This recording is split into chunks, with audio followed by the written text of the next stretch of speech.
Hello friends, welcome back to my channel. आप सब कैसे हो? आई होप आप सभी अच्छे होंगे। तो यह महाराष्ट्र दर्शन से रिलेटेड यह मेरा तीसरा वीडियो है। आई होप आप लोगों ने मेरे पहले के 2 वीडियो देख लिए होंगे। अगर आपने नहीं देखे होंगे तो प्लीज़ मेरे चैनल में जाकर ज़रूर देखिएगा और मेरे चैनल को सब्सक्राइब ज़रूर करिएगा। तो हम लोग कड़म में गणपति बप्पा के और माहौर में रेणुका माता के दर्शन करके हम लोग तुळजापुर पहुंच गए थे करीब रात के 10:30-11 बजे। और यह अगली सुबह है, हम लोग 6 बजे ही रेडी होकर तुळजा भवानी मंदिर के लिए निकल गए।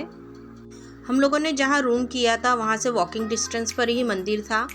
सुबह जल्दी उठकर नहाकर हम लोग निकल गए थे मंदिर की तरफ। तो सुबह के वक्त भी आप लोग देख सकते हो कि कितनी भीड़ है लोगों की, और दुकानें अभी भी बहुत सी बंद है और कुछ ही दुकानें अभी खुली है, क्योंकि सुबह के अभी करीब 6 या 6:30 बज रहे थे। जितने लोग ये आपको बाहर दिख रहे हैं उससे डबल मंदिर के अंदर में लोग थे, क्योंकि लाइन इतनी लंबी लाइन थी। अगर हम लोग लाइन में लगते थे तो हमको कम से कम 4 से 5 घंटे लग जाते थे दर्शन करने के लिए।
तो अभी हम लोग यहाँ मंदिर के मेन गेट तक पहुँच गए थे।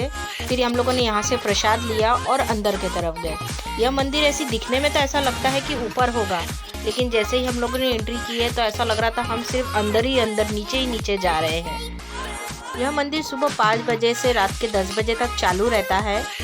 बहुत से लोग दर्शन करके निकल रहे थे और हम लोग दर्शन करने जा रहे थे।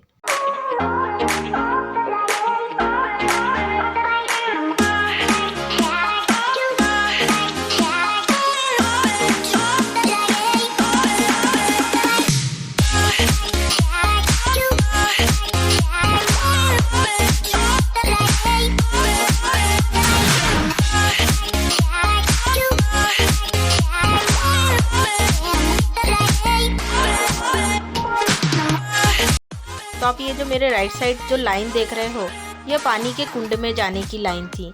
तो यहाँ पे भी बहुत से लोग लाइन लगा के खड़े हुए थे कुंड में जाने के लिए, लेकिन हम लोग यहाँ रुके नहीं, हम लोग सीधा डायरेक्ट मंदिर में ही गए। फिर हम लोग अंदर जाके सबके साथ लाइन में लग गए, और लाइन जैसे जैसे आगे बढ़ रही थी तो फिर हम लोग को आगे देख के ऐसा लगा कि आगे में बहुत ज़्यादा भीड़ है, लाइन बहुत लंबी है। तो मेरे हस्बैंड ने कहा कि अगर हम लोग लाइन में लग के दर्शन लेते हैं तो हमको कम से कम 4 से 5 घंटा लगेगा।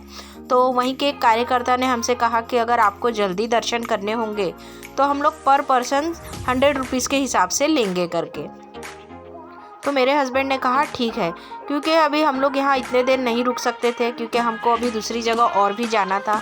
जैसे कि मैंने पहले ही आपको बताया कि हमारा सफ़र बहुत लंबा है, इसीलिए हमने सोचा कि यहाँ इतना टाइम लगाने से अच्छा है कि पैसे देके हम दर्शन कर ले।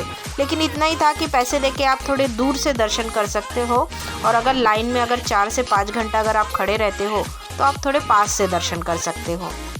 हमारी तरह यहाँ पे और भी बहुत से लोग थे जिन्होंने पैसे देके जल्दी दर्शन करना उचित समझा।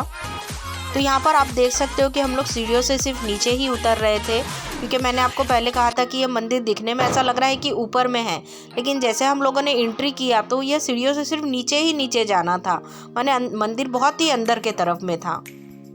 यहाँ पर भी हमको वेट करना पड़ा, लेकिन ज़्यादा नहीं, थोड़ा ही वेट करना पड़ा। यही लाइन में मेरी एक लेडीज़ से बात हुई जो कि कर्नाटक से आई हुई थी।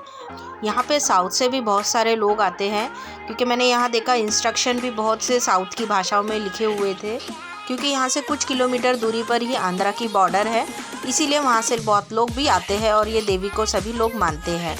तो यहाँ पे वो लेडीज़ हमसे पूछ रही थी कि आपको यहाँ लाइन में आने के लिए कितने पैसे लिए। तो हमने कहा कि हमसे तो 100 रुपये लिया। तो मैंने उनसे पूछा कि आपसे कितने लिए, तो उन्होंने मुझे कहा कि 1500 रुपये। तो मैंने उनसे कहा कि इतना ज़्यादा, तो उन्होंने कहा कि हाँ, हम लोग अभिषेक करने वाले हैं। और उनके हाथ में पूजे की बहुत बड़ी थाली थी जिसमें 5 से 6 केले थे और लोटा भर के दूध था और पूजे के बहुत सारा सामान था। लेकिन मैंने यहाँ एक बात नोटिस किया कि यहाँ नारियल नहीं चढ़ाते हैं लोग, यहाँ केले का प्रसाद चढ़ता है। वैसे वो लेडीज़ हिंदी में अच्छे से बात नहीं कर पा रही थी, फिर भी टूटी फूटी भाषा में हम दोनों ने एक दूसरे से बात किया। और फिर मुझे क्या लगा कि इन लोग अभिषेक करेंगे तो शायद इनको कुछ अलग से ले जाके कहीं पूजा वगैरह करवाएंगे, बट ऐसा कुछ भी नहीं था। जिस तरीके से हमने वहाँ दर्शन किए वैसे उनके भी वैसे ही दर्शन हुए। सिर्फ इतना ही था कि वो पंडित जी ने कुछ मंत्र वगैरह पढ़े और कुछ भी नहीं था, खाली खाली उनसे पैसे ले लिए। तो मैं यहाँ आप लोगों से कहना चाहूँगी कि अगर आप यहाँ मंदिर में आओ तो कोई स्पेशल पूजा के लिए पैसे ना दें, क्योंकि यहाँ कोई स्पेशल पूजा नहीं होती है। जैसे सभी लोग दर्शन करते हैं वैसे ही यहाँ दर्शन होते हैं। तो यहाँ पर अभी हम लोग दर्शन करके निकल रहे थे। ये आप देख सकते हो कितना पुराना, हज़ारों साल पुराना ये मंदिर है। यहाँ के पत्थर वगैरह आप देख सकते हो। फिर यहाँ हम लोग बाहर निकल गए थे, बाहर भी बहुत बड़ी स्क्रीन लगी हुई थी।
अभी धीरे धीरे लोगों की भीड़ बढ़ने लग गई थी।